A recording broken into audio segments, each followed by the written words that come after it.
All right, good morning, everyone. This is an open meeting of the Coastal Resilience Advisory Committee being conducted remotely pursuant to Chapter 20 of the Acts of 2021. Members of the public wishing to participate in the meeting must use their full name for Zoom access. If full names are not used, people will not be allowed to participate in the discussion. The town reserves the right to remove any member of the public from the meeting who does not use a full name or who acts inappropriately. I am Mary Longacre, Chair of the Coastal Resilience Advisory Committee. As a preliminary matter, permit me to confirm that all members and persons anticipated on the agenda are present and can hear me. A reminder to mute yourself if you are not speaking. Members, when I call your name, please respond in the affirmative. Gary Beller. Present. Sarah Boyce. Present. Matt Fee. Matt was just joining us. Matt, are you there? Yeah, I'm here. Okay. Ian Golding. Yeah, I'm here too. Jen Carberg. Here. Fritz McClure. Here. Joanna Roach. Here. I am Mary Longacre, and Peter Brace was going to be joining us possibly a little bit late, so we will hope to have Peter in soon. Staff, when I call your name, please respond in the affirmative. Vince Murphy. Here. Holly Backus. Present. And do we have any other members of town staff, Vince? Not that I see on screen. Okay. Anticipated speakers on the agenda, please respond in the affirmative. Trevor Johnson from Arcadis project team. Here. And I believe, Trevor, you're the only speaker today, is that right? Yes, there are other members of the project team who will be listening in, but I'll be the primary speaker. Okay, ensuring public access does not ensure public participation unless such participation is required by law. This meeting, time permitting, will feature public comment. For this meeting, the Coastal Resilience Advisory Committee is convening by video conference via the Zoom app as posted on the town's website, identifying how the public may join. Please note this meeting is being recorded and that all attendees are participating by video conference. Accordingly, please be aware that other people may be able to see you and take care not to share your device's screen. Anything you broadcast may be captured by the recording. Please silence all phones and devices. The public is encouraged to follow along using the posted agenda unless the chair notes otherwise. All supporting materials that have been provided members of this body are available on the town's website unless otherwise noted. Before we turn to the first item on the agenda, permit me to cover some ground rules for effective and clear conduct of our business and to ensure accurate meeting minutes. The chair will introduce each speaker on the agenda. After they conclude their remarks, the chair will go down the list of members, inviting each by name to provide comments or questions or motions. Please hold until your name is called. Further, please remember to mute your phone or computer when you're not speaking, and please remember to speak clearly and in a way that helps generate accurate minutes. For any response, please wait until the chair yields the floor to you and state your name before speaking. If members wish to engage in a conversation with other members, please do so through the chair, taking care to identify yourself. For items with public comment, after members have spoken, the chair will afford public comment to those members of the public that have joined the meeting via Zoom. Members of the public who wish to speak must state their names and be acknowledged by and speak through the chair. And just a quick note, the best way to do that is to use the raise hand feature. If you feel that you are not being recognized, you can send a chat message to Vince or to me, letting us know that you have a comment to offer. However, we are not equipped to record comments that are submitted through chat, and those will not be part of the meeting. If you're not able to participate in the remote meeting, you may also submit comments to the Coastal Resilience Coordinator, Vince Murphy, to be read into the meeting record. His email address, vmurphy@nantucket-ma.gov. And finally, each vote taken in the meeting will be via roll call vote. All right, I do have an introductory remark for the single item on our agenda. Noting that this is a regular scheduled meeting of the Coastal Resilience Advisory Committee. This is not a public hearing, just for clarity.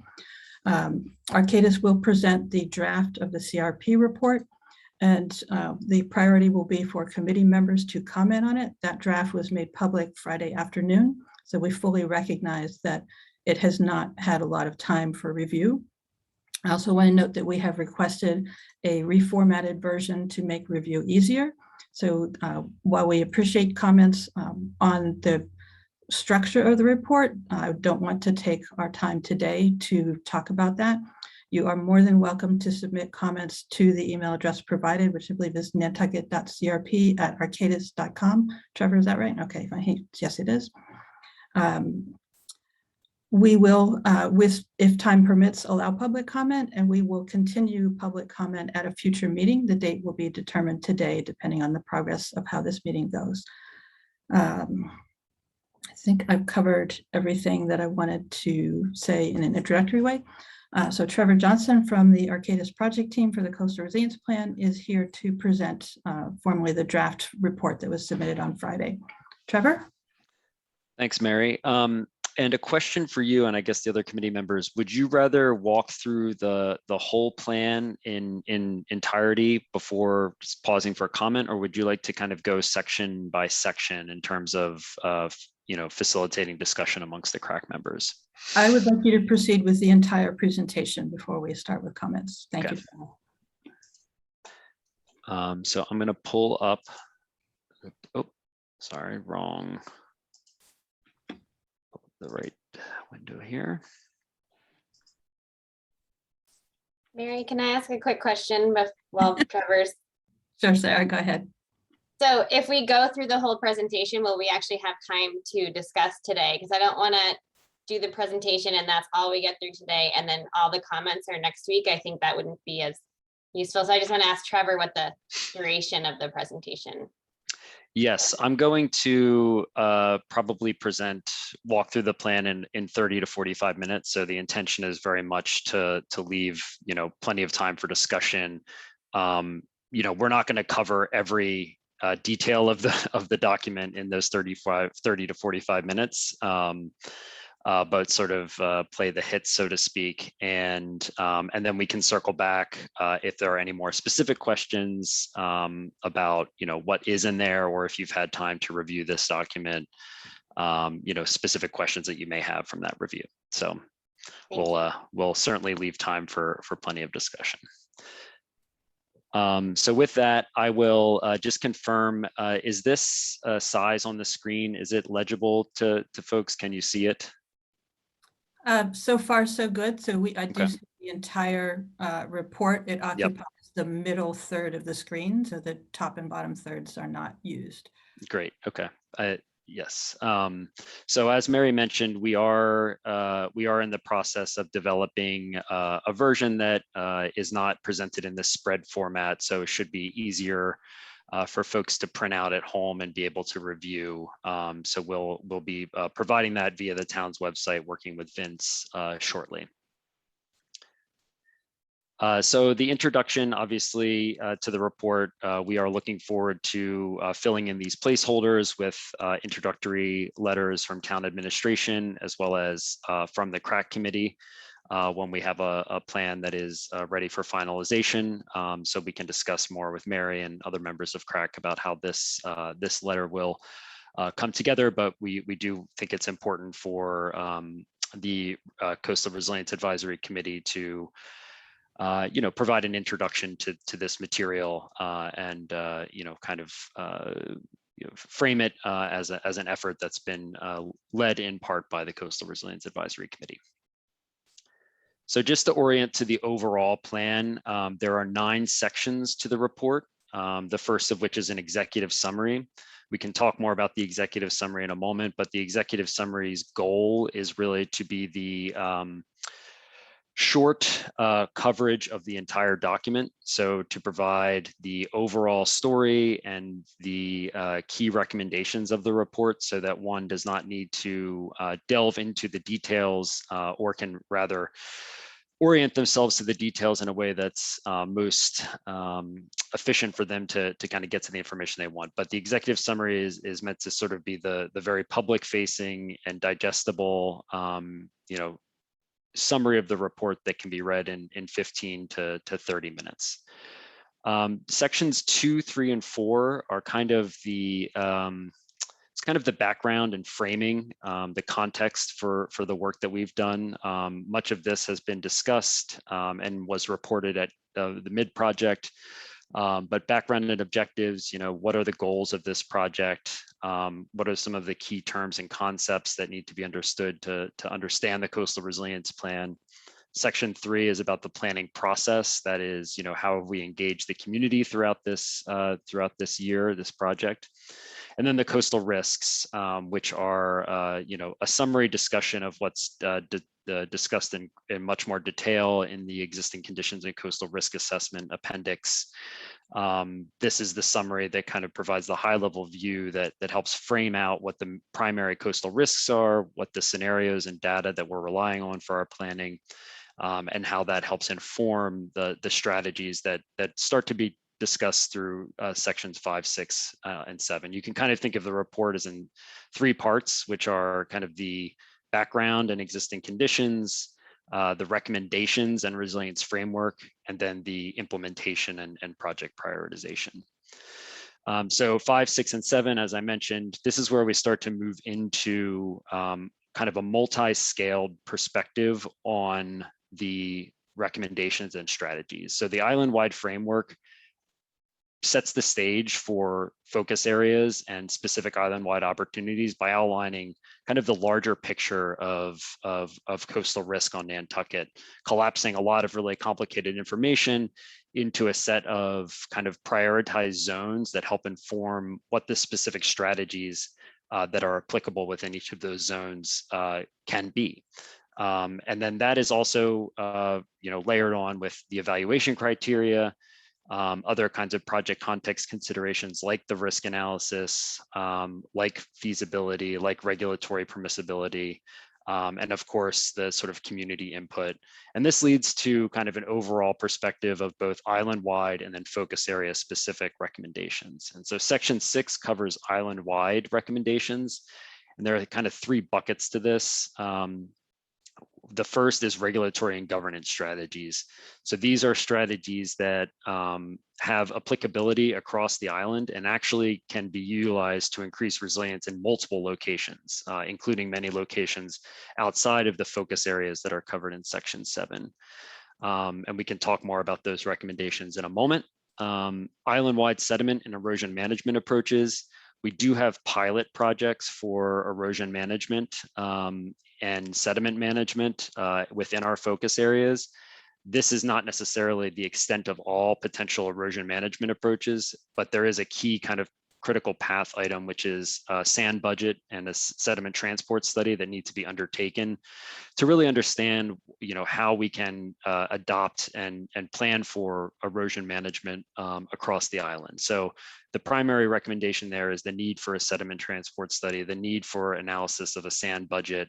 A key recommendation of the CRP is to move forward with those steps very soon as high priority items to help inform a larger island-wide erosion management approach. And then finally, stormwater management, which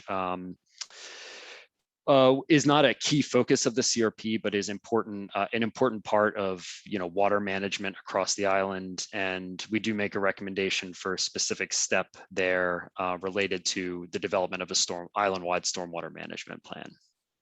And then section 7 covers our focus areas. I won't delve deeply into them at this moment because we'll talk about them in a second.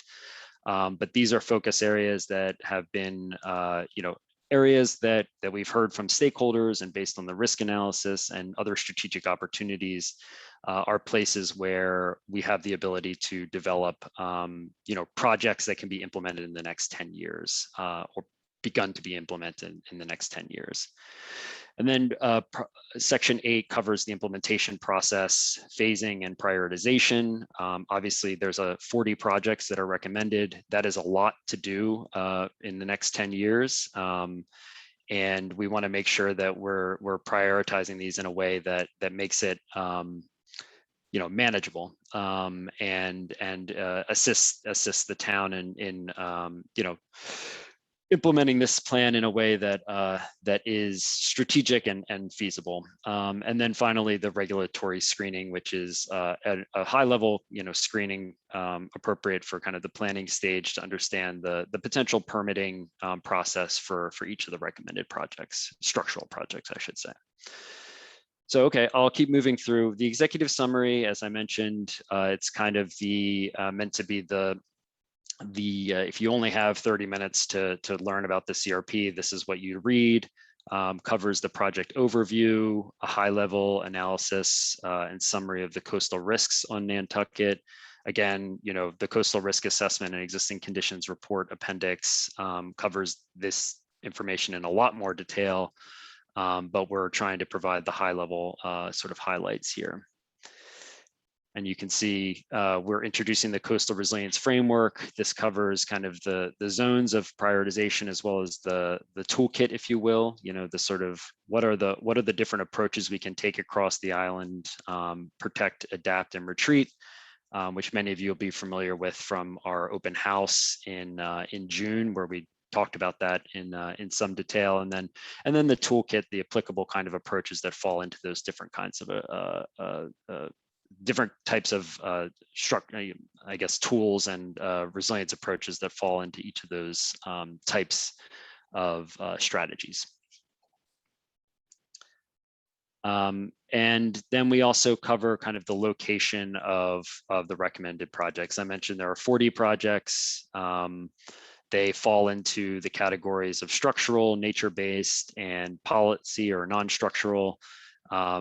There are, I believe, 19 structural projects, and then a number of nature-based as well as policy and non-structural projects as well. And this is the high-level summary. I think if you want to see one spread that has all of the information on it in terms of what the recommendations of the CRP are and where they are located, this is the one you should look at. This has both the location as shown on the map, but also a short description of what each of those projects are. And you can use this as a guide to sort of delving into more detail and much more text on each of these recommendations within the context of the report. And then finally, this is the project prioritization and phasing. So just to touch on this for a moment, the project phasing is based on the sort of, it's based on the duration that a project is likely to take to implement, as well as when it can probably begin, which is based partially on the prioritization, but also on the amount of work that needs to happen kind of in advance to get the project off the ground. And so the scale of the timeline focuses on 6 months increments over the next 4 years, and then 1 year increments and 5 year increments beyond that out to 2050s and beyond. The idea being that we have a lot of work to do in the next 10 years, and in particular, getting a lot of these projects started in the next 3 to 4 years is going to be really important. And so we want to make sure that we have a detailed roadmap for how that can happen. Prioritization is a little bit different. What I would say is that all projects in the CRP are recommended and are a priority, but we also acknowledge that it's not possible to do everything at once, right? So we need to be able to categorize these if we have limited resources and are not able to do everything on time. How should we be thinking about, the trade-offs and priorities amongst multiple projects? And priority 1 projects are ones that have a great deal of benefit and also are kind of the foundation for future planning as well. So where we have a sequencing dependency, such as updates to zoning bylaws, for example. By updating zoning bylaws, which is no easy task and will take time in and of itself, we have the potential to accomplish a lot of other resilience goals, such as implementation of property owner resilience. Another example is the sediment budget and sediment transport study. These are studies that really are kind of the first domino in a sequence of projects and recommendations that can unfold from that. And so that's where the prioritization kind of comes in. But it's not to say that if there's a project that is ranked 3rd in prioritization, it means it's not important to do. It is still a recommendation and is still something that the town can and should advance.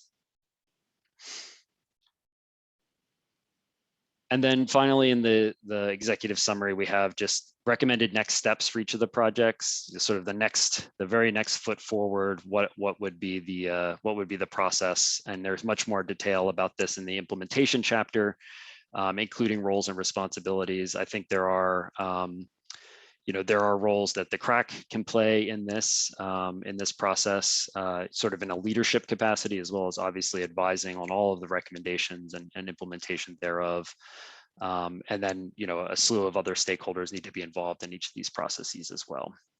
I'd say the major theme in the next step of pretty much every recommendation is the need for continued engagement, that there is no part of this plan that doesn't result in a lot more community conversations continuing to happen as the implementation process proceeds. There are a couple placeholders for larger images.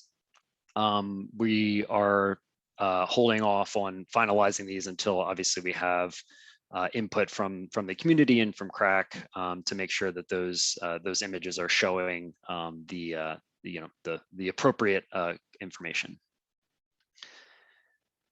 So I'm not going to go in detail through every page. I think it's largely obvious what's in the background and objectives point of this project. Much of the information covered here is consistent and really reflects what we've talked about in all of our community engagement and community conversations, and is really kind of captured most succinctly in the project mission statement. But this really covers the background of, what was the goal of this project? What are the principles? Kind of what are the key concepts that you'll need to know as you dive into this, from coastal hazards, exposure, vulnerability, risk, resilience, and adaptation. What does coastal risk mean? How does that inform the project goals and project principles? I would say the goals are kind of the clear objectives that we've heard from the community and kind of have developed during the first portion of our project that we're trying to achieve. And then the guiding principles are, I think, more generalized values that the community has, community and other stakeholders have communicated throughout this process that they would like to see the plan kind of develop and the recommendations accomplish. Project team, obviously many are well familiar with our project team at this point, the process, and then of course the projects that we've kind of built on. Obviously Nantucket has done a number of planning projects in recent years that this plan has really built off of and tried to help refine and develop into an action plan for Nantucket. Existing conditions. This is a very high level summary of kind of the key information that informs the plan, but I would again point to the existing conditions and risk assessment appendix that has more information that was also provided in the mid-project report. This is obviously about a 300-page document, so we wanted to include pertinent information, but I think the existing conditions and risk assessment appendix is itself over 100 pages. So just trying to find opportunities to be concise where we can by summarizing existing conditions at a high level in the report and providing an appendix for those who are interested in more information. So the planning process is really focused on the public engagement process and how we have undertaken that. Many participants have been involved in this. We've had a number of different strategies and types of engagement, from a listening tour early in the project, the IRIS app, 2 community open houses, self-guided virtual meeting toolkit. There's been, in addition to a number of meetings with public meetings with the Coastal Resilience Advisory Committee. So we've had a lot of opportunities to chat with the community, and obviously have learned a lot through that process, including, with a focus on our 2 open houses where we had well over 100 attendees at both of those, and had a lot of valuable feedback that we think is reflected in the recommendations contained in the CRP. So this section really just covers kind of a summary of what that process looked like and what we learned. What are the key kind of themes and messages that we've taken away from each of the community engagement steps that we've undertaken. This is a diagram that covers, sort of captures everything that has happened over the course of the project in terms of community engagement. And then the key themes and challenges and tensions and priorities, and ultimately sort of the community's vision for a resilient Nantucket. Obviously, these are all things that we know will change and may change in continuing conversations. These are not meant to be the final statement on what the community feels about the future of Nantucket, but it is meant to capture, what we heard during this process through our engagement. And then some examples on this page about how we've taken what we've heard and incorporated it into recommendations. So for example, one of the things we heard that coastal resilience approaches must be carefully tailored to respect and complement Nantucket's heritage and cherished historic character.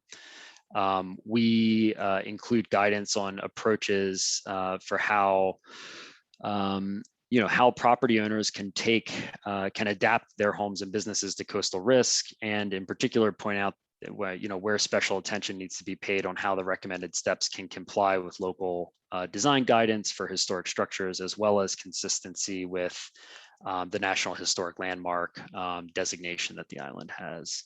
And another example of that, of course, is, as we'll talk about in a bit, the downtown neighborhood flood barrier, which has been particularly, I think, calibrated to be responsive and sensitive to the historic character of downtown. It doesn't sort of take an absolutist view of protecting downtown no matter what. It tries to strike a middle ground that provides some risk reduction benefits, but while also maintaining the character and heritage of the built environment in downtown Nantucket.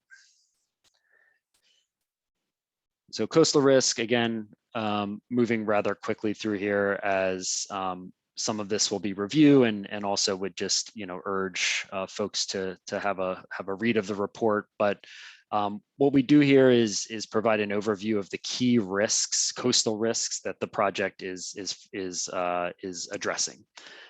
First is high tide flooding, which is the flooding that happens on a daily, monthly, or annual basis. You don't need to have a storm to have high tide flooding. This already happens on Nantucket, places like Easy Street and in other areas. This is what we would call sort of a chronic threat, which means that it will happen very frequently in the future, with increasing frequency in the future under sea level rise scenarios. And really one of the threats, one of the risks that we've paid particular attention to due to the level of disruption and reduction in quality of life that it can cause.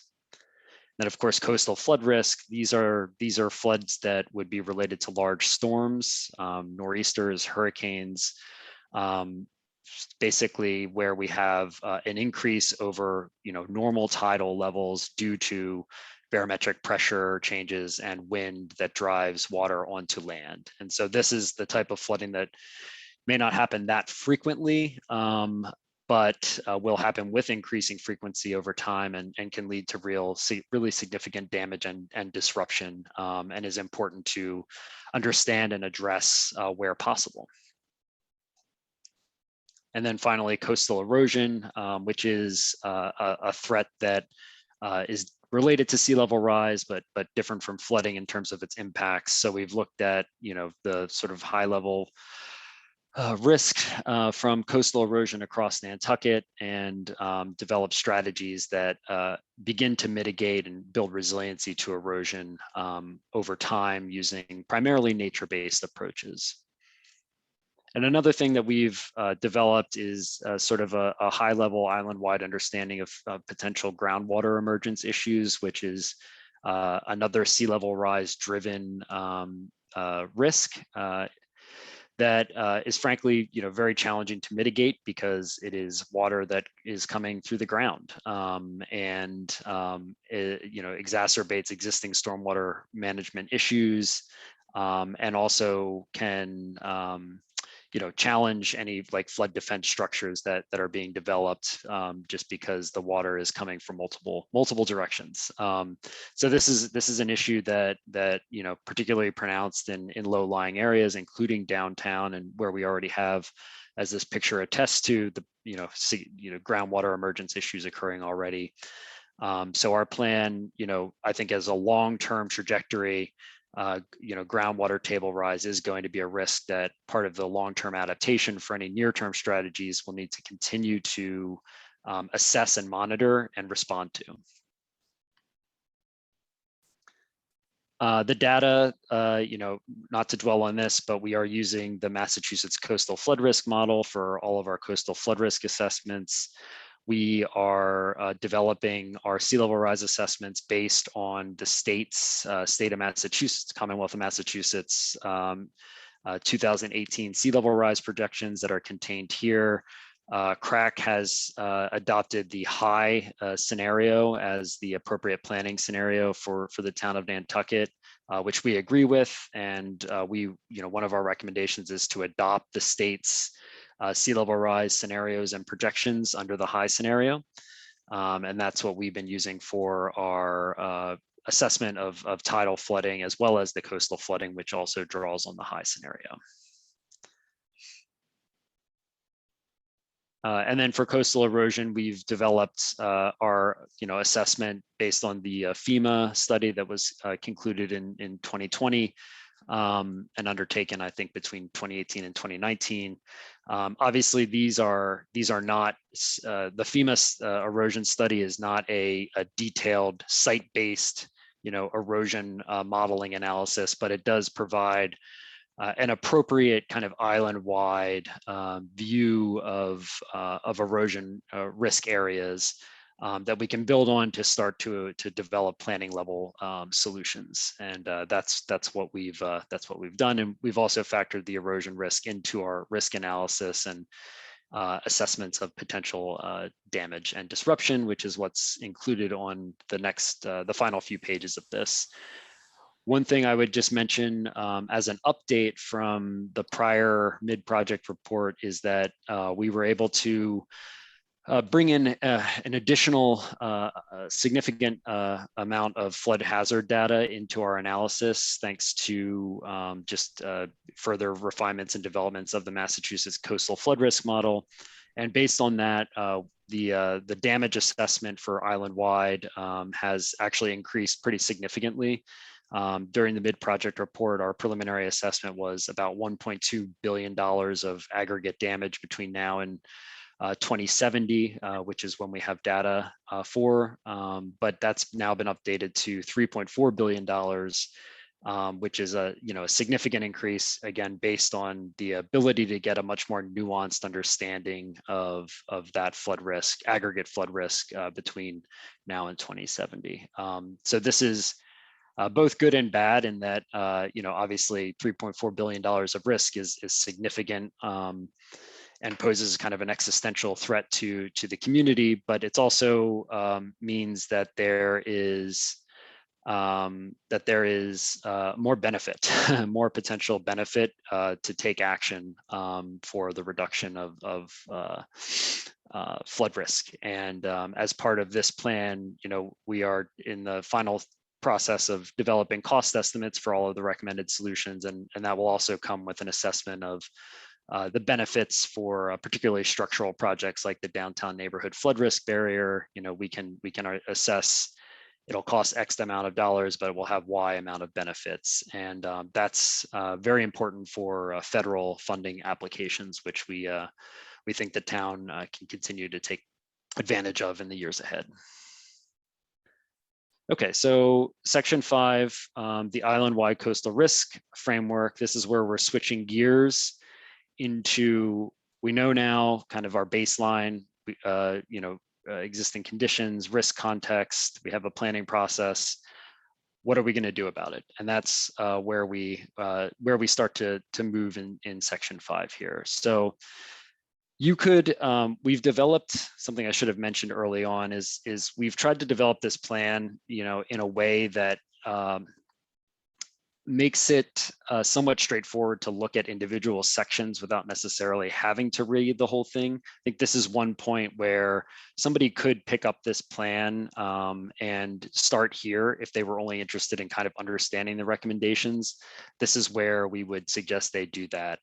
The other point that I'll mention just in section 7 with our strategic opportunities is that we've tried to develop each of those sections for the focus areas in a way that allows someone to look at just that section if they're only interested in downtown, or they're only interested in Mattocket, or they're only interested in a specific focus area on the island.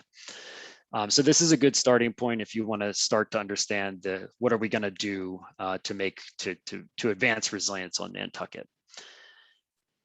Covers the whole planning process, and we start to introduce the concepts of approach versus strategy. Obviously, approach is a specific tool, whereas a strategy is kind of a collection of resilience approaches that work together to address resilience challenges. The strategies are what's laid out in section 7, and then section 6 covers more kind of, as I mentioned, island-wide approaches and recommendations. This section also introduces in more detail the kind of 3 high-level resilience approaches: protection, adaptation, and then relocation. And then also introduces concepts of nature-based, non-structural, and structural strategies. Nature-based strategies are, of course, strategies that work with nature to develop resilience. They may not be as always effective or feasible in every location, but we've heard loud and clear from the Nantucket community that this is a preference that we encourage and recommend nature-based solutions wherever possible. Non-structural are policy and regulatory and governance and programmatic recommendations, things that don't intervene with necessarily the flow of water or sediments, but that can advance resilience in myriad other ways. And then structural strategies are kind of traditional engineering and design approaches that would mitigate or alter the course of floodwaters or sediments in a way that reduces coastal risks. And this is the large spectrum that captures kind of how different types of tools, from flood walls to dune restoration, beach nourishment, to relocation of structures and regulatory approaches, fall along this spectrum from protection to adaptation and retreat. One of the kind of big, I would say, moves of the CRP is the development of the island-wide coastal risk framework, which collapses a lot of kind of complicated risk information into a set of zones that help inform decision-making about applicable resilience tools and approaches in each of those zones. So we've kind of divided the island, as discussed, I think in mid-August during a meeting of the Coastal Resilience Advisory Committee, into kind of these areas based on risk. So we have priority action areas, which are areas of very high degree of near-term coastal risk. So vulnerable to high tide flooding by the 2030s, exposed to erosion by the 2030s. These are places where we have a significant amount of risk today and our priorities for action. And in some cases, these are areas where action may be necessary in the near term to relocate structures and infrastructure that's at risk. High coastal risk areas are areas where there's still a significant degree of risk, but it's longer term in nature. So high tide flooding by 2050, erosion by 2050. And here, there's a number of different approaches that can be taken. We should be thinking about regulating future growth in these areas. These are not places where we would recommend, significantly investing in new infrastructure because of the nature of the risk. But these are also areas where, we don't necessarily need to relocate from or retreat from today. So these are places where homeowners should be encouraged to adapt their properties and implement property owner resilience measures, as well as maintaining existing infrastructure and providing service to those communities. And then moderate coastal risk areas, these are areas that are less vulnerable to tidal flooding, but still are vulnerable to coastal flooding. And these are places where we certainly want property owners, every property owner in these areas to be implementing building scale, property scale resilience measures, which we'll talk about in a moment. And then finally, areas of lower coastal risk. These are areas where we don't see a significant coastal risk exposure today. These may be areas that the town can continue to look at for capital investment and comprehensive land use planning for growth in the future, if that is warranted and supported by the community. So this island-wide framework lays out across the island as shown on this map. We have, a significant amount of data in here about just sort of, how many structures and public roadways are in each of these areas to help kind of guide sort of an understanding of the magnitude of these, the needs that must be addressed in each of these areas. And then finally, the project evaluation criteria. This is on top of the island-wide framework and community input.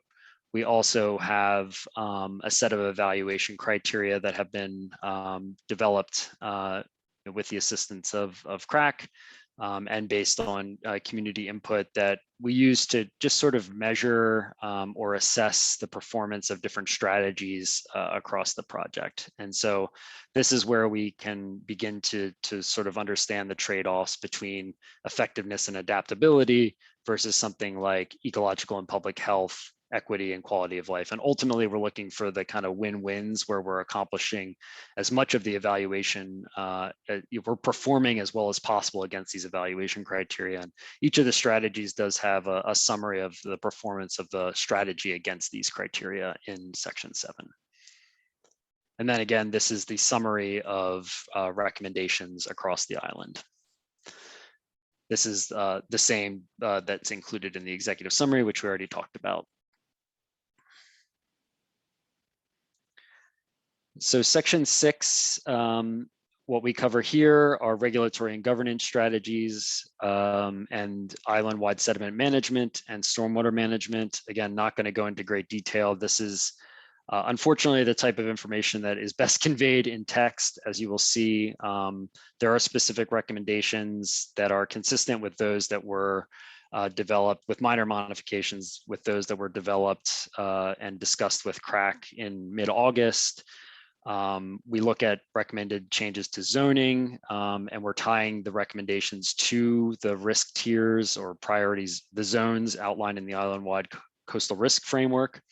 So we have recommendations for moderate coastal risk areas and recommendations for priority action in high coastal risk areas. Again, I would just encourage you to spend some time reading through these. These are recommendations that are based on best practices and ways of implementing or encouraging resilience at the property owner scale for new development.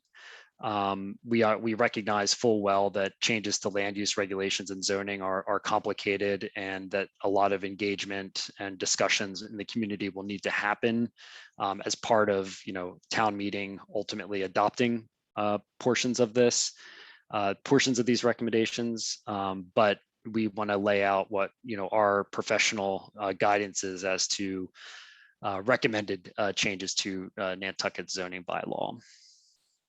And the same goes for wetland regulations. These are also areas where we see opportunities to help advance and encourage resilience for both public and private projects. These are recommendations that we would put forth to the Conservation Commission and to the town staff for future consideration and adoption, ultimately based on a lot more community engagement and input through that process. A big piece of this is obviously the larger question of the need for strategic retreat and relocation in certain portions of the island. As we've mentioned, it's not the CRP does not outline a comprehensive plan for protecting every community from flooding and erosion. It is not possible to protect every community from flooding or erosion.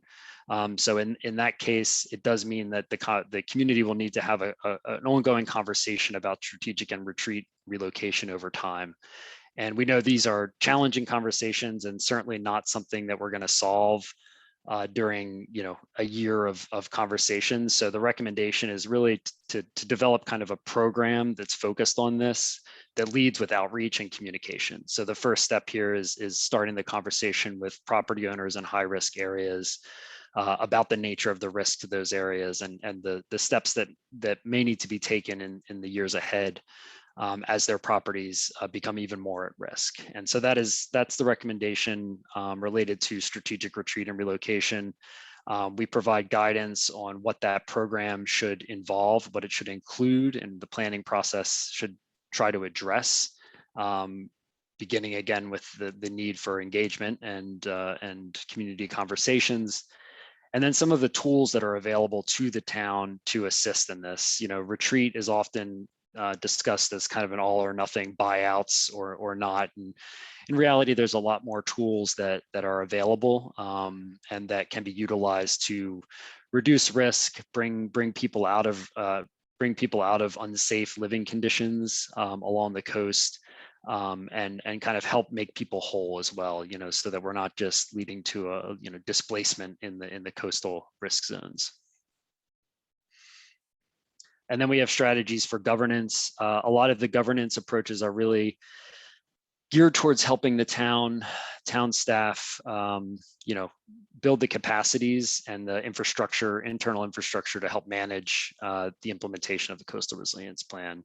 So again, this is something that encouraged you to dive into and read, but spans recommendations from kind of joint review and internal collaboration recommendations for town staff and departments to work together to ensure that any future capital projects and other private developments are consistent with the goals of the CRP. And then also the sort of program model that takes the plan, develops it into a real strategy for implementation, and includes, a very strategic view on how the recommendations will be funded and tracking and monitoring of progress and so forth. So this is what we call the Coastal Resilience and Sustainability Program model. And erosion and sediment management, again, the key recommendation here is that there are a lot of approaches that can be taken, from dune restoration and beach nourishment, nearshore berms, wave attenuation. We've made some recommendations for these as part of our focus areas, but we also know that sand is a limited resource, money is a limited resource. We cannot make a recommendation for sediment management on every portion of the island. Well, we could, but we don't want to because we think that that would not be an implementable plan. So the first step really is to do a sediment management, develop an island-wide sediment management approach through a sediment transport study and by developing a sand budget that can really inform how we can go about implementing these different approaches across the island. And big part of that is monitoring and evaluation, working with partners on strategies and programs that can help engage the community, but also inform the town about how different erosion management and sediment management approaches perform in different locations. And then I already talked about stormwater management, but a key recommendation here is developing a stormwater management plan. The other recommendation is a local bylaws assessment can help kind of identify opportunities to improve local regulations to encourage stormwater management, best management practices as part of private developments. And that's something that can be implemented through a stormwater bylaw and regulations.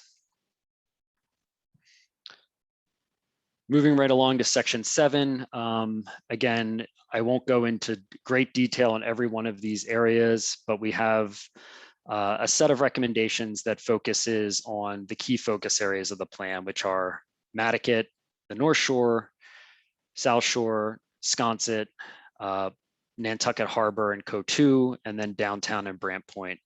These are areas that have a density of population, have critical infrastructure, have significant coastal exposure and risk concerns that need to be addressed, and are integral to the character and identity of Nantucket, which is why they have been pursued as focus areas as part of this plan. And so this section begins with property owner best practices, and that's a very intentional decision because the reality is that resilience on Nantucket is going to require action by every property owner, and it is not going to be possible to develop a solution that on town land or through town action protects every property. simply not feasible just given the scale of the island and the cost. So individual property owner actions, people taking steps to protect their properties and their homes and their businesses is going to be a critical part of Nantucket's process of becoming more resilient over time. And so we've developed a set of recommendations for steps that private property owners can take to make sure that they are increasing their resilience as much as possible. There are low cost and high cost, low cost, low complexity, and high cost, high complexity options. The top 5 ways to reduce your risk today are the kinds of things that you can do relatively quickly and kind of low-hanging fruit, if you will, to reduce your risk. And then we move into more simple coastal risk reduction options, things that may require a little bit more money and time, but that are not as complicated as more complex options. This includes things like elevating appliances and utilities, installing flood vents, which many folks on Nantucket already have, we know, but there's certainly more opportunity to implement these strategies over time. And then more complex options. There are a myriad approaches from raising your building, your first floor level, filling your basement, anchoring your home or business, things like reducing impervious surfaces on your property. All of these are best practices, and all of these also need to be consistent with the historic district guidelines that have recently been developed and that are referred to here. So it's important that as we're developing building scale solutions, we're also respecting the character and identity of Nantucket's historic structures, as well as the structures that contribute to the overall character of the community. And then that speaks to flooding. There are also erosion management best practices, ways that property owners can help to mitigate the effects of erosion or the process of erosion by taking steps on their own private property.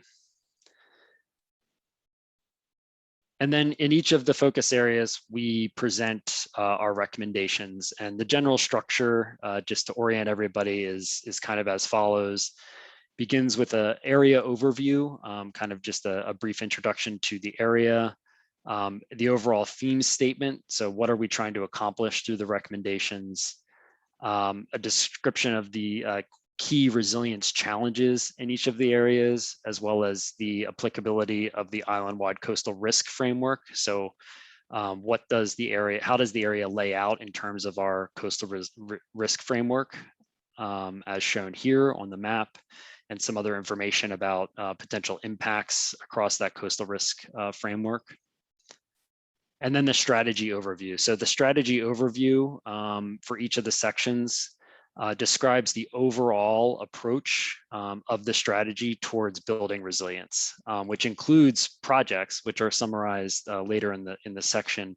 But this kind of tells the overall summary of what the strategy is intended to do and how it does it through a series of recommendations. So in this case, where we're located in downtown, this is one area of Nantucket where there is more of a protective approach.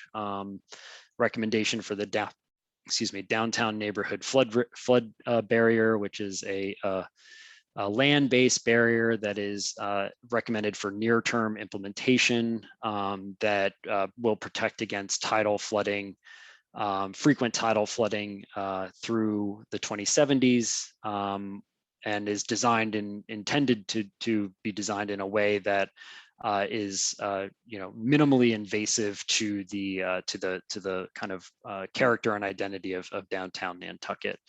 There are other approaches that would have a higher level of protection, but that would be very disruptive and very impactful and kind of altering to the character of downtown. Which isn't to say that this project is a very large project. The recommended project, I should say, is a very large project and something that will require changes to the community. But this is sort of the middle ground, if you will, that helps provide risk reduction while also minimizing those impacts over time. We've also looked at opportunities for co-benefits, such as near-term green infrastructure opportunities. Managing stormwater is going to be a very important part of any conversation about resilience in downtown. It's likely to involve, both green infrastructure as well as more structural solutions like pumping. Those are solutions that would need to be developed and studied in more detail through the design process, but very important to keep in mind as we move through this.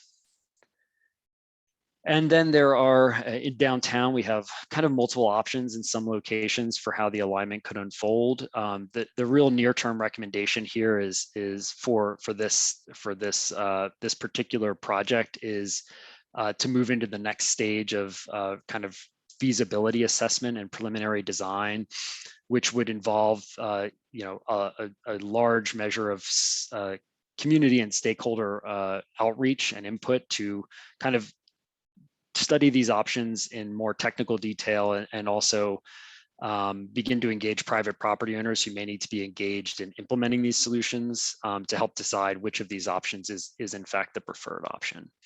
And so in this case, we have a couple options that would need to cross private property and would require private property owners to actually be part of implementing the solution versus a solution that's located wholly in the public right of way. Less risk reduction benefit, but the town could implement it on their own property. So these are the kinds of conversations that I think will need to continue to unfold and that CRAC can help lead as a advisory group in terms of these planning processes. And then each area also includes a kind of summary of each of the recommended projects. So this kind of breaks out the overall strategy into specific projects as well as their prioritization. We'll have estimated costs, ranges in here, co-benefit opportunities for each, duration of protection, and kind of the level of protection and overall objectives. So you'll see these orange boxes throughout the plan have that kind of high level summary. And I mentioned evaluation criteria. This is where we kind of map out the strategy evaluation. So each of the focus areas had basically an evaluation across multiple different strategies. So for example, a retreat strategy was also assessed for downtown across the evaluation criteria and scored based on these criteria. And this is the strategy, this kind of adapt, protect hybrid approach is the one that performed most highly and is shown here. Certainly, we'd be happy to, obviously share, or Vince can share the evaluation book used for the other alternative approaches. And then lastly, I know we're at the top of the hour here, so I'll pause soon, but the long-term adaptation pathways for each focus area, we've developed a long-term adaptation pathway that a set of long-term adaptation pathways that kind of takes the near-term strategy and lays out kind of the steps that may need to be taken and potential thresholds that should trigger moving to another pathway across a longer time adaptation horizon. So the near-term recommendations are things that, based on risk, based on what we know with relative degree of certainty about risk, are actions that should be taken. But there's going to ultimately be an adaptive process that happens, over the next 10 years and beyond. That will continue to need to be assessed and monitored in terms of the sort of end of century and beyond approach to resilience on Nantucket. And in this case, we have multiple options for long-term adaptation in downtown. I'll just note on these that these are conceptual scenarios. These are not recommendations. These are things that could not be built today under federal, state, local regulations. And so we're not saying that this is necessarily the path forward for each of these long-term adaptation pathways, whether it's a larger harbor-wide barrier, a more significant adaptation approach that begins filling, raising the elevation of downtown, or in this case, the kind of long-term relocation strategy for downtown.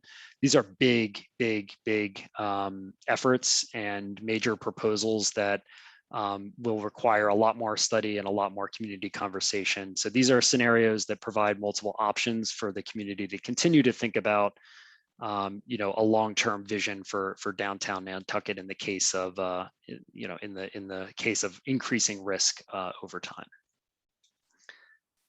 So I won't go through every single section. I would again encourage reading of the plan. All of these sections are largely laid out with the same type of information per area, and we can dive in if there are specific questions about recommendations in each in these areas. I'll just zoom quickly down to the final chapter because I do want to just orient folks to section I'm forgetting section 8, which is the project prioritization implementation roadmap. We've included information, just sort of what are the next steps here in terms of structural projects, particularly structural and nature-based projects. We've begun, the CRP develops kind of the first step, which is the concept design and planning stage, which is very important and is actually essential towards developing things like federal funding applications. Funders want to see that this is part of a plan. And so when you come with a project, you can point to something that's been developed through a robust planning process and gets you to this sort of, okay, we know what the concept that we're trying to achieve here. Now we can begin to think about, let's begin designing this process. And so there are a couple of stage gates that exist through the kind of design process, from feasibility study and preliminary design, often referred to as 30% design, which is a process where we do a deeper dive into regulatory review, more stakeholder engagement, more detailed project engineering specifications, and more detailed cost estimation, which then sets up the 60, 90, and final design process where we get a project to the point where it's ready to be constructed and implemented. And so what we have now is kind of the first step in that, or the first phase of that implementation process, which is the plan. We've already talked about the kind of strategies, sequencing, and prioritization that is contained here. We also have, for each area, kind of a much more detailed table of implementation guidance. So looking at, what is the kind of implementation champion, meaning the lead on the implementation of the project, potential co-leads or other partners that need to be involved in the implementation, stakeholders. There's obviously many stakeholders that need to be involved in lots of this work, but there are some key stakeholders for each project that must be engaged, and that's what's included here.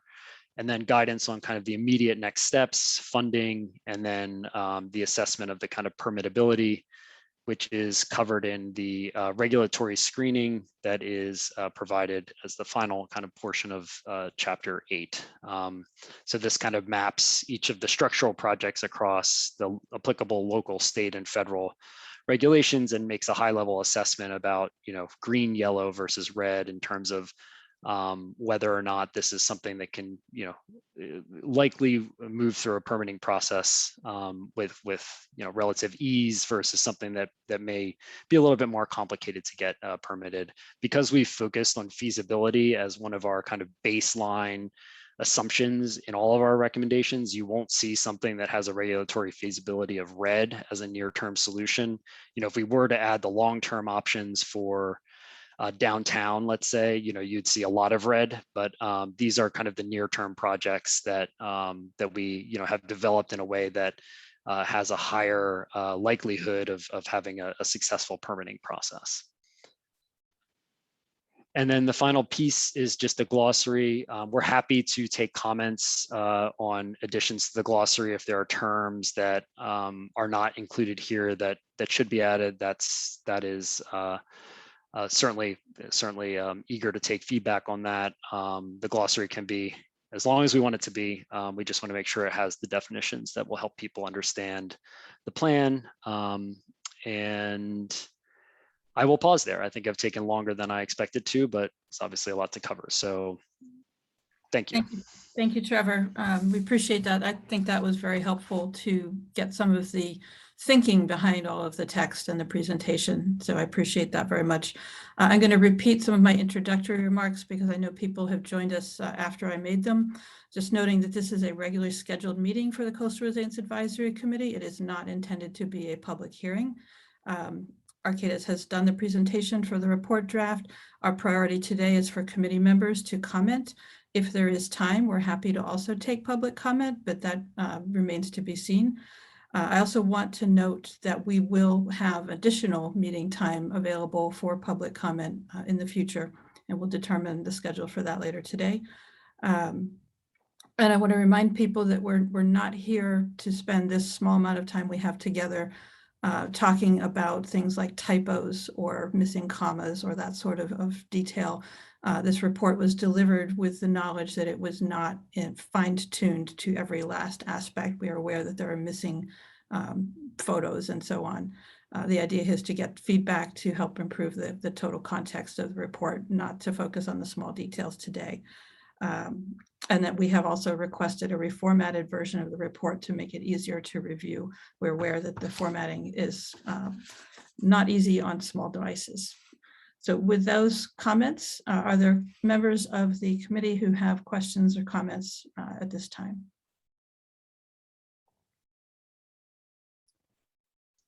Did I steal everybody's thunder by saying no typos? Fritz? Yes, I've got a number of comments with respect to specific items, but I think I won't bother to go through them. I think they're more than commas, but probably not something we need to spend a lot of time on. I can just send those directly to Trevor. The big question I have, having seen the draft report and having seen it really a couple of different times, is just there's a lot of material here to digest. I've been keeping track of who's been participating in these in our meetings when drafts of various parts or now the entire report has been presented.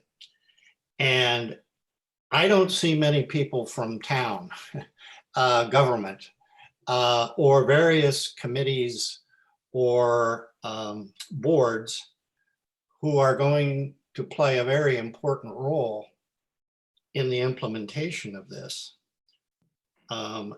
Yes, we have, by virtue of membership in this committee, we have a representative, one or two, or a representative from the planning board, from the CONCOM, from the select board, in this particular case, 2 from Economic Development and Planning Commission.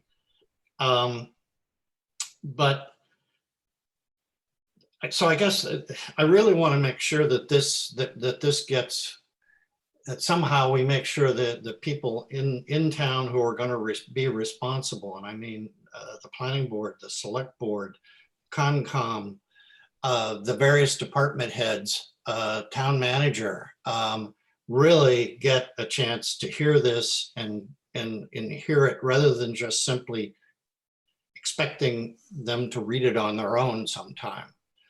So I guess the question I've got, and maybe this will answer the question, will there be a presentation of the final report by Arcadis?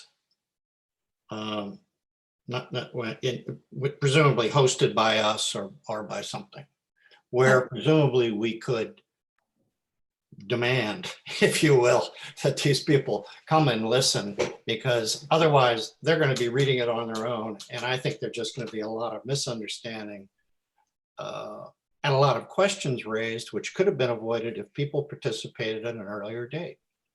That's my comment. Yeah, Trevor, before you respond, I think Vince can certainly tell us about his efforts to disseminate this plan and who it's gone to. And might also have some insight on the rest of that process. And then Trevor, if you want to respond after Vince. Thank you. Thank you, Mary, and thank you, Fritz. So Friday was a pretty big day. I sent a lot of emails on Friday. The very first email I sent after getting this on the town website was to CRAC members. CRAC got this first. The very next email I sent after that was to a whole load of department heads and various boards that have participated along the way. And that message was, here it is, it's up on the town website. Please read, and it's a public document, forward as much as possible to try and get the greatest response and feedback to the draft as possible. In regards to making people attend, it's a free country. I can shout all I want, but no one has to listen to me. I think that's about the greatest sentiment I could provide on that. As far as feedback and trying to contribute to fixing any misunderstandings, once this gets into the larger public sphere and people start asking questions of town administration level people, they'll turn to me and I'll be able to answer them as quickly and as concisely and as correctly as possible. And that is pretty much a standard practice. I should imagine, I'm not 100% certain at the moment, but once this committee goes through the approval process and makes a recommendation to the select board, there may or may not be, I'm pretty sure there might be, a presentation at select board just before they make their decision or vote. That's a guess, not what I know. Yeah, the only thing I would add is our scope does include another presentation to the select board. So that is the intention, is to do a final presentation at the select board at a date to be determined. With Vince and with the Coastal Resilience Advisory Committee. Thank you, Trevor and Vince. I would say that the future path depends somewhat on the response that we get. It's very important to me that there is public comment, that there is participation, and I'm willing to schedule meetings of the Coastal Resilience Advisory Committee, which is about the only task that I have to accommodate that. I certainly hope that we will have significant participation from other members of the town government because it's important that we do. Thank you, Fritz, for raising that. Other comments or questions from committee members? Mary, this is Sarah. I have my hand raised. Sorry. Yes, sorry, I didn't see it. I sort of piggybacking on what Fritz said. I really appreciated the discussion of the prioritization of both sort of the maybe low-hanging fruit or things that need to happen as a stage wise to make other things happen, because that was something I was really looking at in looking at the plan. However, this is kind of beyond Trevor, like piggybacking as what Fritz said, what are the next stages for implementation? So as the advisory committee, we can make it, recommendations about, we agree with that these are the higher priorities, or we disagree, maybe, I don't know, whatever our recommendations come out to be. But we know that there's some aspects that are, we need grant funding for, we need to bring forth things to the to town meeting and things like that. And I'm a little bit worried, I have to say, to Fritz's point about the lack of attendance at these meetings when there's huge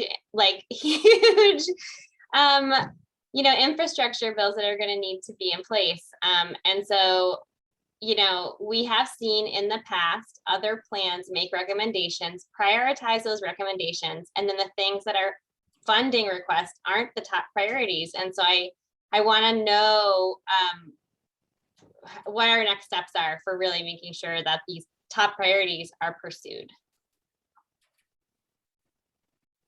Thank you, Sarah. Vince, you have a response? I'm going to ask the committee for a lot of help on this to help me get through some of the planning phases so that we can get the cash in place to do a lot of these projects, but a lot of this will come to me. There's also a plan for the next phase to use Trevor, what was the correct name of that resource, the additional services budget, there it is, that's the additional services budget, in order to start looking at one of the most high priority, or some of the most high priority plans, to start getting them into the funding cycle. So please don't be silent on this matter. Please make a lot of noise. It's also worth remembering that I think it's recommended strategy I-17 is for coastal resilience and the sustainability program within the town administration. It's a new governance strategy. That too will get it in front of the people that need to see it and also help towards the funding aspect of this. This is some of these are in line with other projects or ongoing projects or add-ons to existing projects or whatever it happens to be, but a lot of these are not. They're brand new, individualistic, coastal resilience projects that are going to be extremely large scale, and please, committee members, help. And I Yeah, will add to that those of us who represent other town organizations are on this committee specifically to facilitate communication between those organizations and the work of the committee. So it is the responsibility of some of our committee members to help push that along. Trevor? Yeah, I was just going to say, Sarah, I think, thank you for raising that, because I think in a plan like this, I think there's a tendency to focus on kind of the glitzier projects that are capital projects, right? And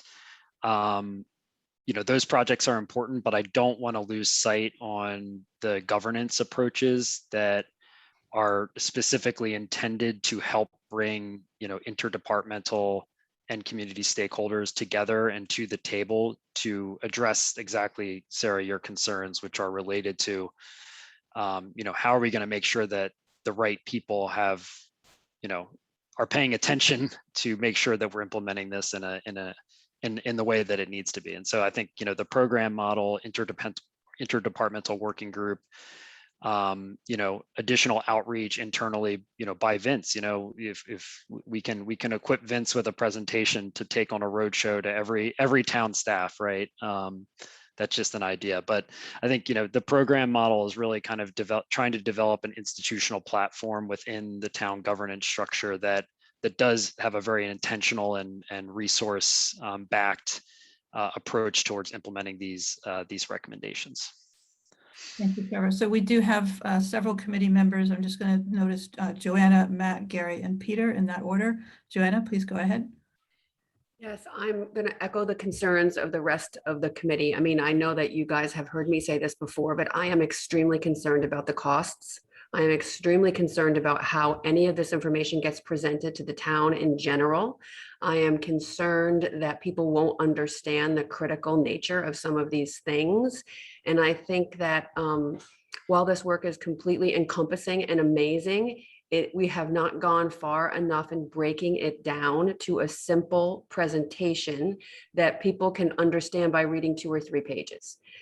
Yes, do all of us, because we've met for the past several months, the report's excellent and thorough and filled with good information. But the majority of people who live on Nantucket need to understand in 3 pages what the critical priorities are and how much they're going to cost. We are not going to have, and Matt can talk to this as well, we're going right up against Proposition 2.5. There is not a lot of money for any kind of additional funding of projects this year. There's millions and millions of dollars of capital projects on the table, and they haven't even been factored in to a priority system where coastal resiliency is a filter at which they're looked at. So I think that it would be a mistake for our committee to not really try to fully engage with the financial arm of the town. And maybe, Mary, we can ask Brian Turbett to come and have a meeting with us, or the head of the Capcom, so that we can really start to unpack the financial implications that we are facing, because they are very, very significant. And I think the way that this gets presented to the voters is critical if we're going to make any motion forward. So thank you. Thank you, Joanna. I think that's a great suggestion for a joint meeting or workshop of some kind to talk about cost. Matt? Yeah, Joanna hit a lot of what I was going to say. In the presentation for the budget, coastal resiliency is put in as a placeholder. We know it's going to be a lot of money, so that it has made it there. But there are issues, I'm not going to go through a million of them, but there are things like one of the projects, 37 Washington Street. This plan has it as a resiliency as a project, as an example. But I'm thinking, well, why don't we do that with the Harbor Master building? So we're going to be spending that money anyway, and it's a lot of money. Why shouldn't, why don't we? So there's something like that. The other thing I wanted to ask was, how do we, did you guys consider the eroding landfill? If that's in a storm tide pathway, are we going to be armoring that, or in 50 years or 30 years? How the recommendation, if I won't have it exactly right, but the recommendation was sort of to stay out there for 30 years or 50 years, it seems like, with not much changing. But how was that derived, and was there discussion of what happens after that? What happens with a landfill that's in a storm tide pathway, and how do we deal with that 30, 50 years from now? Was that discussed? Trevor or Vince, why don't you respond, and then Trevor, if you have anything to add. I'll just go first, if that's okay, Trevor. Matt, it's strategy 3-5, Nantucket Public Works Facility and landfill resilience, building scale resilience and operational resilience planning to reduce risk of damage and limit disruption to the core operations in the facilities. So that includes the landfill as well. And that has a planning time to get that underway by 2024, but that's a large scale operation. It's in there. Right. Yeah. No, And I'll go to Trevor and then back to Matt.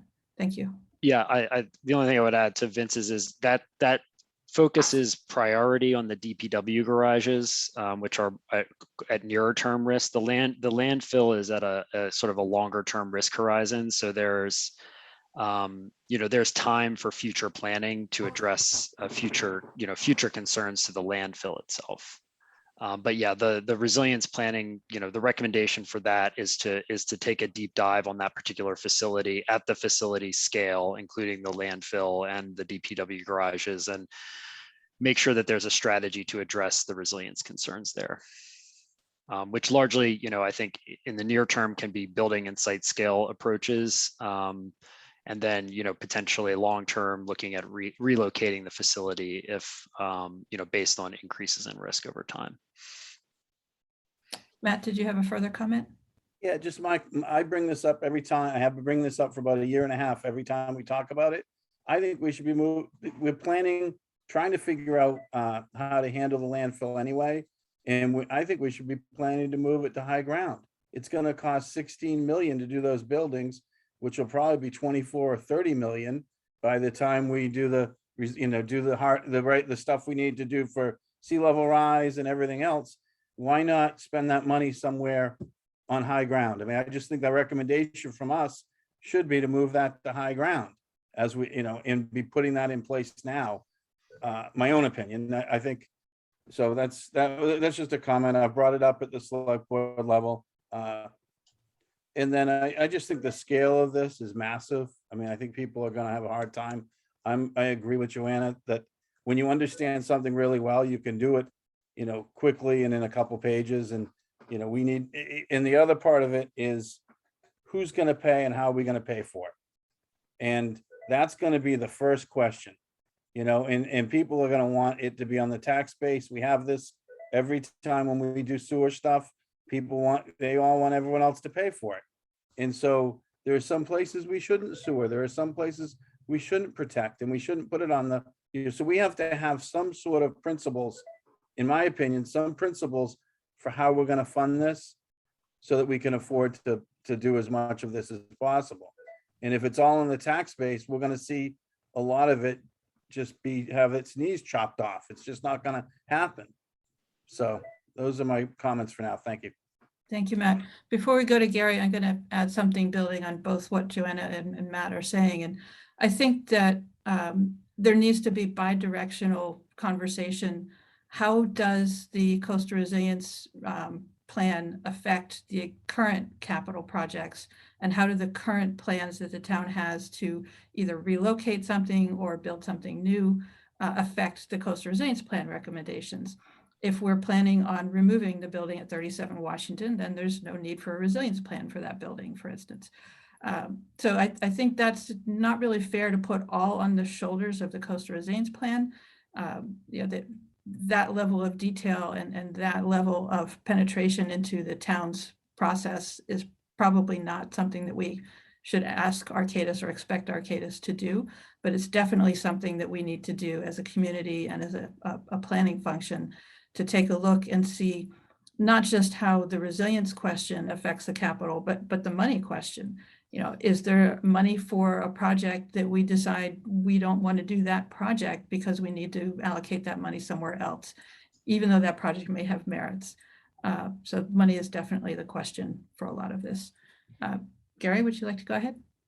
Yes, thank you, Mary. First, I want to say that the work that Arcadis has done is just spectacular. it's a wonderfully, wonderfully thorough and comprehensive job. And I'm not sure, I certainly didn't think it would be able to be so comprehensively done, but I do think they did a great job. Of course, the size of the effort and the complexity, it makes the decisions very difficult to do.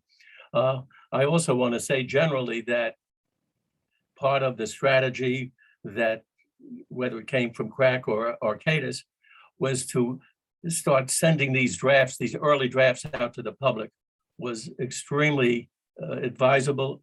I'm thrilled that we did it. Unfortunately, not enough of the public participated or paid attention to what it does, but I think it was terrific of the fact that we did get those earlier drafts out and people see where we're going.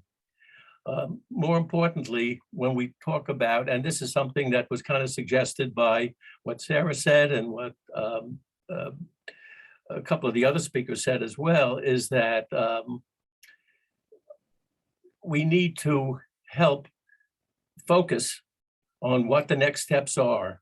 And at the beginning, Trevor talked about 40 projects. When I was in business and we had major stuff to do, I knew that you can't get people to focus on 40 things, and you can't get people to focus on 30 things, and 20 too much. And I used to have a rule, it can't be more than 5, okay? So what are the 5 things that need to be done?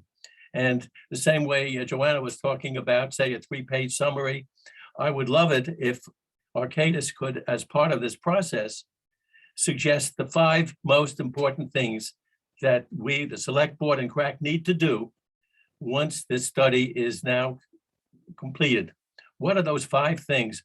If we have 40 things, none of them will get done. Maybe with 5, we'll get the right focus on it. Those are my comments. Thank you, Gary. We'll go to Peter, or I'm sorry, Trevor, did you have a response before we go to Peter? I guess just a further comment, which is, I think that's a great idea, Gary, and we can, and also to Joanna's comment, we can certainly put together either as part of the executive summary or as kind of a separate kind of briefing document that does have the sort of like almost like a press release, if you will, of the plan that covers, the key recommendations and, has the sort of 5 things that need to get done, in the next 2 years or 3 years, whatever, the appropriate horizon is, to help filter what is obviously a huge amount of information into something that's, clearly outlines the actionable next steps. And then I just wanted to also flag so that, I'm making sure to convey the importance of it as a tool. Is the island-wide risk framework. Part of the goal of that, which is something that we can deliver as mapping layers for the town to utilize, is to be able to screen projects, future planning projects within those risk tiers for where they sit in regards to coastal risk, and help inform capital planning decisions so that in 5 years or 3 years, if new infrastructure is being planned or there are projects being planned in areas, we can look at, okay, is this in a priority, area of extreme coastal risk? Maybe we need to take a much harder look at this and think about, whether that's a prudent investment or if relocation might be necessary. So that's not intended just to kind of inform the plan. That's very much intended to be a decision-making tool for town leadership moving forward. Okay, Peter, please. Okay, going off of what Joanna said, I totally agree with, right now is the time to get the word out and going forward, and maybe now is the time to reactivate our public education subcommittee so we can start generating ideas. I'll say it again, I think we need some sort of, short video that encompasses maybe those 3 pages that shows wherever we can show video, before movies at the Dreamland, on the town's website, wherever it can be shown.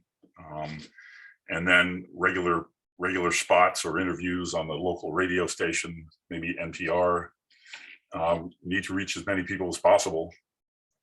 And I agree with Gary about the 5 things, maybe that's expanded a little bit. As I was creating the Nantucket Blue Pages, with the help of the Nantucket Land Council and others, I sat in on a lot of the harbor implementation committees meetings and watched them just methodically go through implementing the revised harbor plan, starting with the near-term priorities going to the long-term, and they got it all done. So I'm hoping and guessing that maybe that's how what we're going to morph into over time. That's it. Thank you, Peter. So I do still have several hands raised. I'm going to ask Ian to go first as a committee member who hasn't spoken yet. Then we'll go to Holly and then back to Sarah. Thank you, Madam Chair. I certainly would like to mirror Gary Beller's comments about the thoroughness and how impressive it is.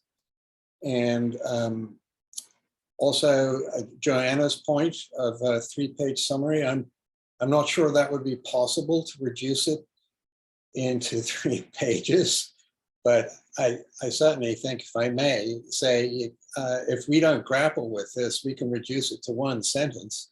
You know, if we can't convince the taxpayers that the 1 sentence would be the island might as well bend over and kiss its ass goodbye. And so I hope that isn't too crude for a public meeting. So I would like to see calculations for funding suggestions. And so whether or not a stepped additional tax rate on real estate sales.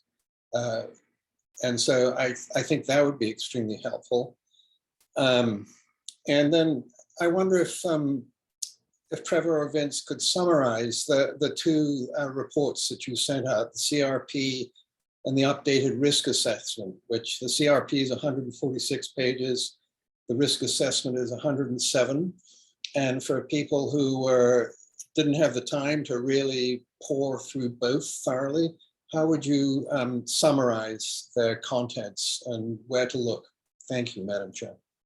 So Ian, just to be clear, are you asking for that summary right now in the meeting, or are you asking for that to be written into the report? Oh, no, just to actually, give a verbal summation, like 5 sentences on each, where they differ and where, other board members might choose to focus if they didn't have the time to read 250 pages. Okay. I can answer. I'm happy to respond to that, Mary. Yeah, please go ahead.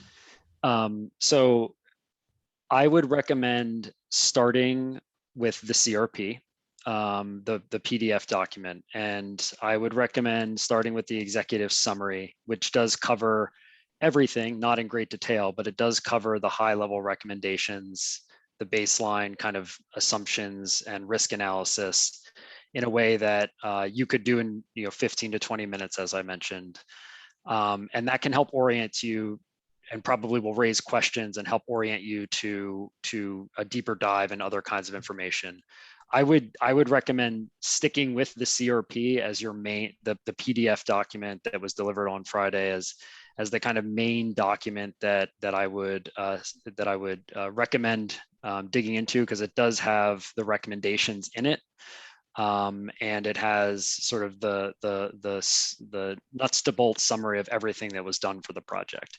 The other document, the existing conditions and coastal risk assessment report, I believe the 107-page document, really more of a technical backup.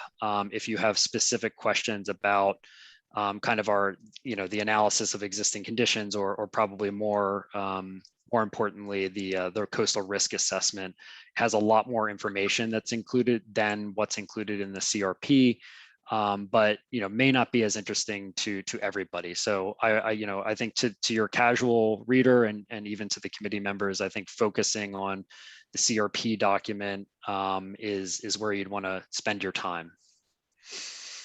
More than 5 sentences, but hopefully that answers the question. Thank you, Trevor. Vince, was there anything you wanted to add there? 2 minor things.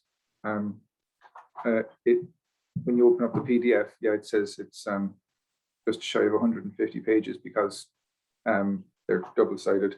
It's actually closer to 300 pages. It's 295 pages as it currently sits. Having said there's going to be edits, and so it might end up in the 300-page bracket. The bit that I'm focusing on most, and the bit that is probably the biggest takeaway for me, starts around page 260. It's the framework that I'm going to be living by for the next few years, and I'm going to be asking for a lot of feedback and interest in that, and help from the committee to get parts of this done. There's the implementation side of things everyone keeps talking about is the big thing, but this is just a 10-year plan. Some of these go beyond that, but we have to start the groundwork for the 10-year element, for the larger long-term elements within 10 years as well, to make sure that we have some resilience and some ability to fend off the worst effects of sea level rise. Looking at the timing is one thing I'd encourage committee members to do. Everything from the estimated project deadlines, some of them are ongoing, some of them are in the next 5 years, others go out to 2050. Please look at that.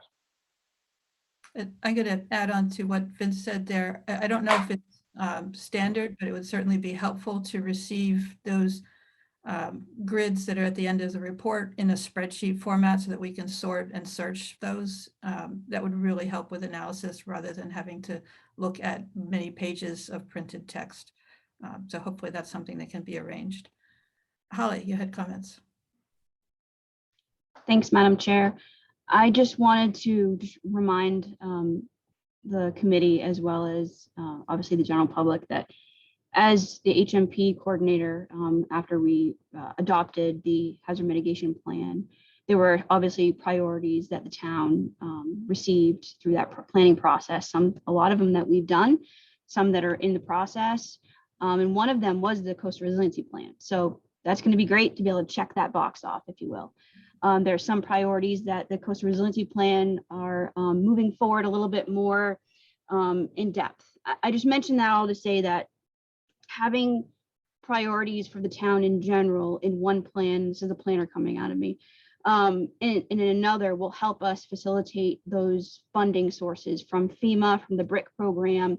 I just want to stress to the fact that there are federal dollars that the town can go after, not necessarily just putting it into our tax base. As a taxpayer myself, I would want to stress that. And what was mentioned before, when we went through the HMP, Capcom has been included, coastal resiliency and HMP. So of course now these priorities are going to be put into that process even more now that we have projects that have been determined. So I just wanted to make that notate for everybody. Thank you. I want to acknowledge Holly's delight in being able to check a box off her list. We're happy to have you do that. Sarah, you had comments? You're on mute. Yeah. Thank you, Mary. And I did want to say, when I know I already had one comment, but I didn't say it to Trevor before, I think I'm so impressed with the level of the plan and the detail and the really cleared out prioritization, because as we've all noted, it's so much, right? Like that's what part of this plan is. There's so many different aspects. And my main point though comes really after what Holly was just saying. I know there's a real interest in having that, like the top 5 things like Gary said about the priorities, but I think when I'm looking at this list and looking at, there's really different categories. Like there's the kind of the first things that can happen, like the creation of these working groups and things that are very important but don't require any funding. There's also things that occur that are only on town land or only town specific because they deal with like infrastructure or something.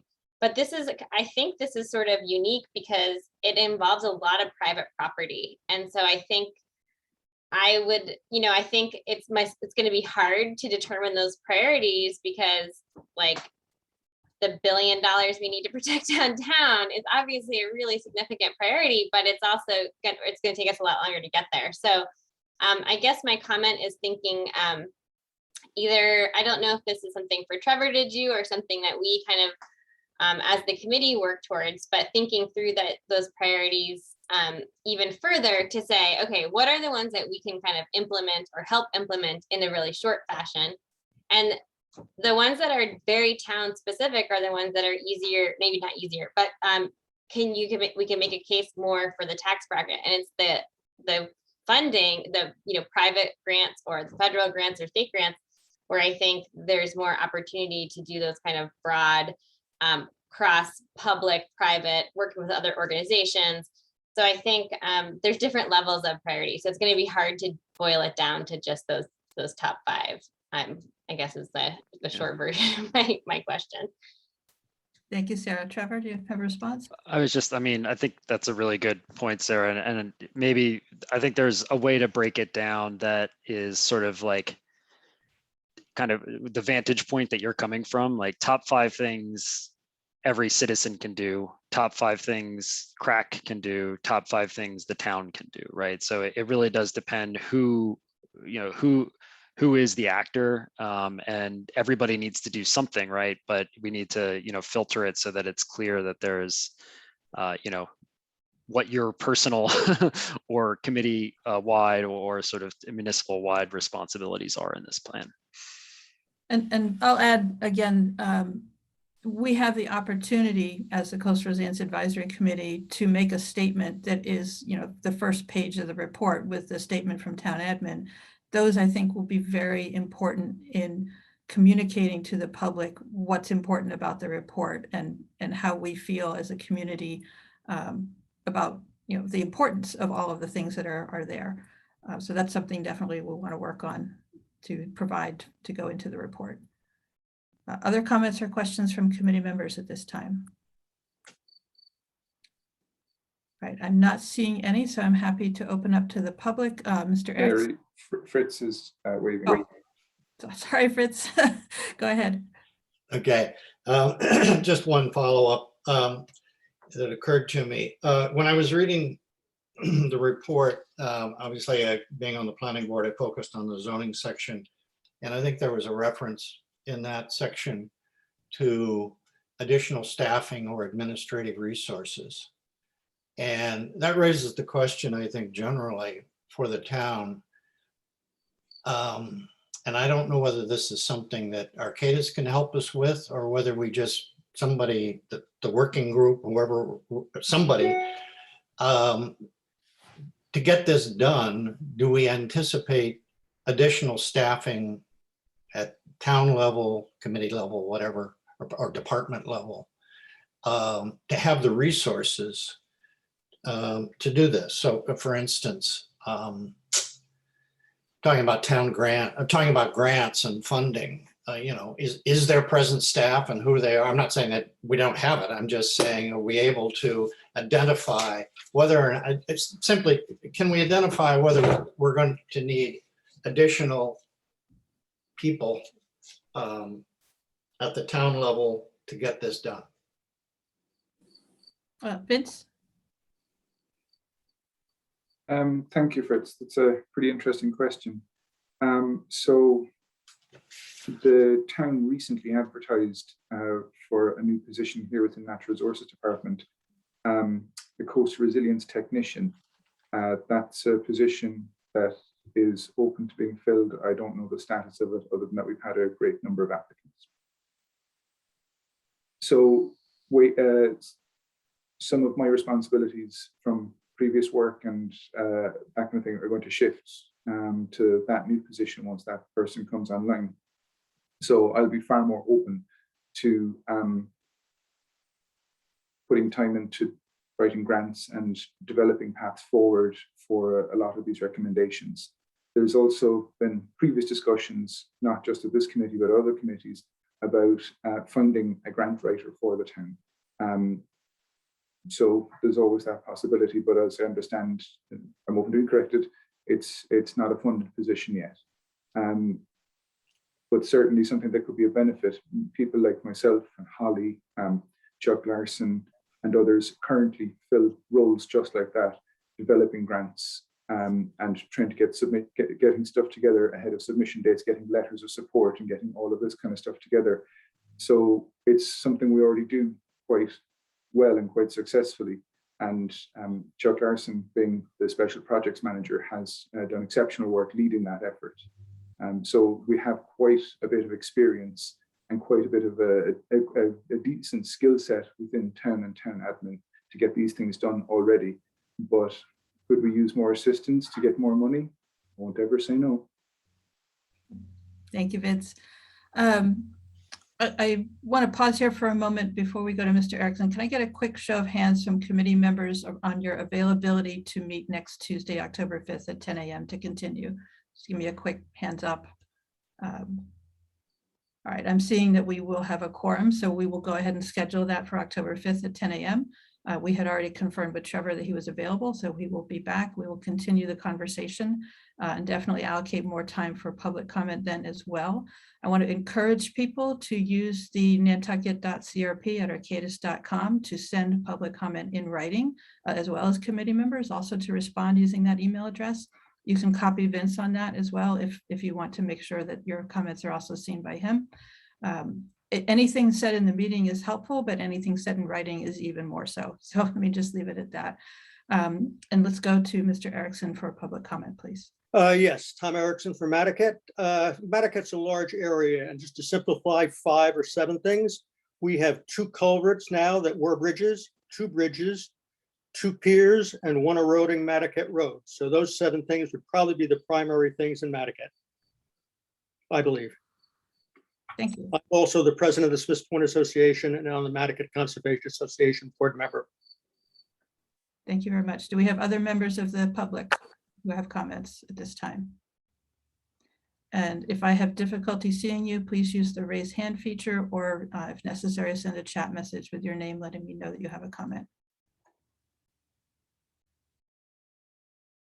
All right, so far I am not seeing anybody.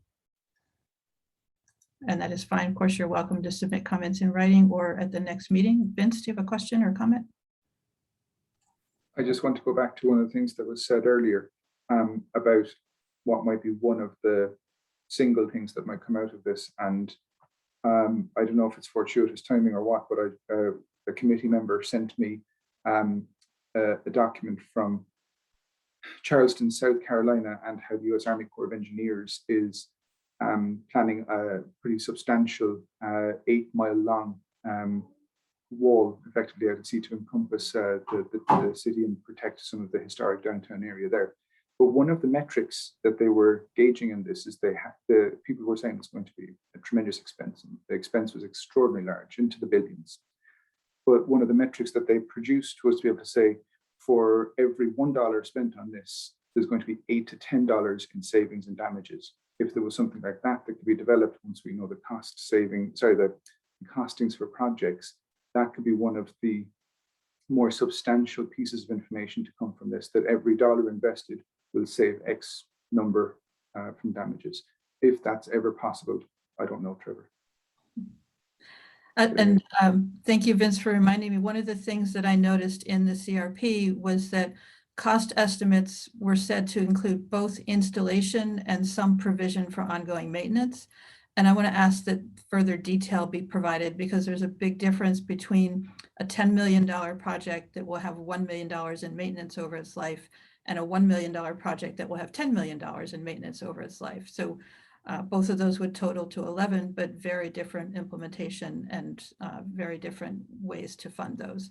So if we can get more detail on maintenance costs versus capital costs, that would be helpful. Joanna, you had a point? I do. I would just share one more thing, which is because obviously people are speaking about this. And when I try to explain the impact of this effort over the course of the next 10 years, I have sometimes said that if water level rise on Washington Street, we'll just talk about Washington Street, goes 4 to 9 inches by 2030, because I learned this here, that 50 days, 35 to 50 days a year, that street will become impassable. And what that means for island residents is that if that happens, the Stop and Shop food truck doesn't get to Stop and Shop, and the gasoline doesn't get to the gas stations. And that is an impact that we will have to deal with. And I think some of these stories like that was just shared are important for people so that they can understand the impact it will have on their life, right? And not just their pocketbook, but also their life. So thanks. Thank you, Joanna. Again, you reminded me of something I wanted to add, and that is that most of the sea level rise numbers and the impacts that we talk about refer to mean high water. which is a regular tide. And because it's a mean, that means half the tides will be higher than that and half will be lower.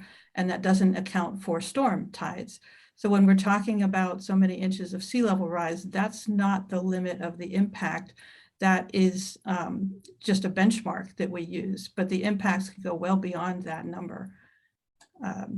We have a member of the public, Barbara Bund, who would like to make a comment. Barbara, can you unmute?